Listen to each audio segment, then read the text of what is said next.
turi ni ku a hi chi thu an ngai ho zo sin na bon sa vin an chung chi ba ki pa thu ka hin se jin he tu ni a hi in sung mi nu hi na a ipiham na gel kho pen ipi na gel kho penam ti chung sa nga he pha chom cha ni khonum khom ki diu ka no men he aden mi nu khat hi na in na cha te hi ipi legacy na da ha pi no mem na cha ti hoin ka cha ti hon itabanga I hin he diu I de ju bem koi ma chai na cha ti hoin mi phalo mi nuwa I he diu I de ju ka ta san pon he aden mi nu han si mi nu lu hang hang jing mi nu phun si tia na hin he diu na lo em ai lo ba hele mi nu ta sa ti le lo ngai sang ai lo le ta sa lang thu bo ki sa boy mi nu ha gao tu lang gel ko lo mi nu cha tiang tau pi lo mi nu tia ne he ding na de yam na no em ai lo wa hele Herodias banga so atanu jeng jong phuba la dinga anak til do nu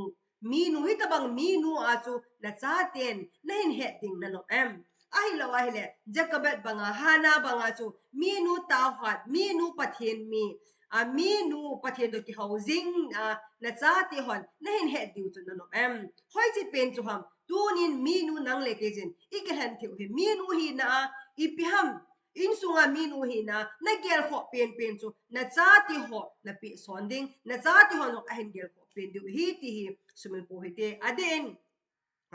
lukbung som sang som thum le get a para som le ni lama hin ebe na hi le Martha le Miriam chung chang akimuin Jisu Krista amani ina agahun jun Martha kitinu hi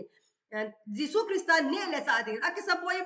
ma zengin asu le ato le zengin ne le sa abolin thile loi za kai cho abolin agim ma jen achai chai na hin aso pinu Miriam in akithopi lojin alung hang tan he hi je chun Miriam kitinu wang hin pakai keng bula Jisu Krista keng bula to ni din Jisu Krista thu se chu angai jingin he hi chi pha chun Martha kitinu hi alal be se panin alung ahang time Jisu Krista ko ma ahongin pakai kaso pinuin ke ma e kithopi lo hi imachani gel lo ham ke ma e kithopi ding in soltan tin an se he ahila Jisu Krista ni pi an se yam Martha nangwang thildang tam ta kisulung gima ta asalam thil tam ta kisulung gim na hi Mary hin aphalai ta ako pen ta chu akilhen a hitai hi ji a chu hi ji aphalai ta akilhen pa ako pen akilhen pa hi thil khat bo se ako le apoi mo ome hi ji apoi mo pen akilhen pa hi ama ako na ki la mang pi lo ding hi tin ana don bo den him tunin mi nu hi na en hi ji ta asa ne le cha sile se sum le pai ho chu ger kho lo ding ti na a hi poi a hi wangin hi chu a chu distract a Martha banga chu hi chu zau si ja chu kisu lungima hi chu chu district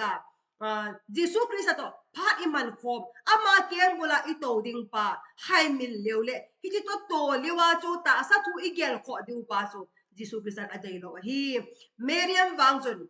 iphap amasa pen na abol chu ipham atile Jisu Krista keng bula apoi mo pen keng bula to ba official chu angai jing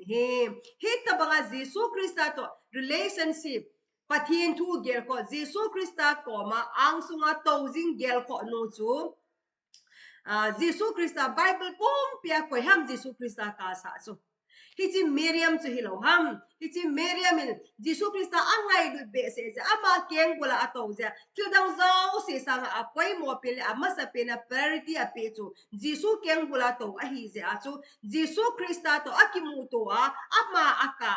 Jisu Krista ko man nang umla chun ka so bi pathilo dinga ati lai ja chu Jisu Miriam ka amua akilon pi ho ka amua to Jisu an ka hilo ham Jisu lung chang tong khanu chu itabang ham itile Jisu Krista keng bula to zinga Jisu Krista keng bula ama ta ki housing nu chi gilaw ham tunin in sunga minu nang maen na gel ho pen ipi ham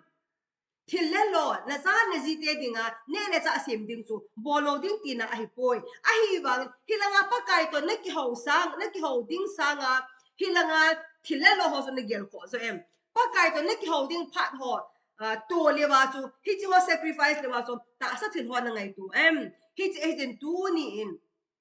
nangin pathian to ki housing na poi mo sa hi le la cha te hi chi legacy su na pi son ding hi a hi la pathian to ki housing sa nga pathian tu sa nga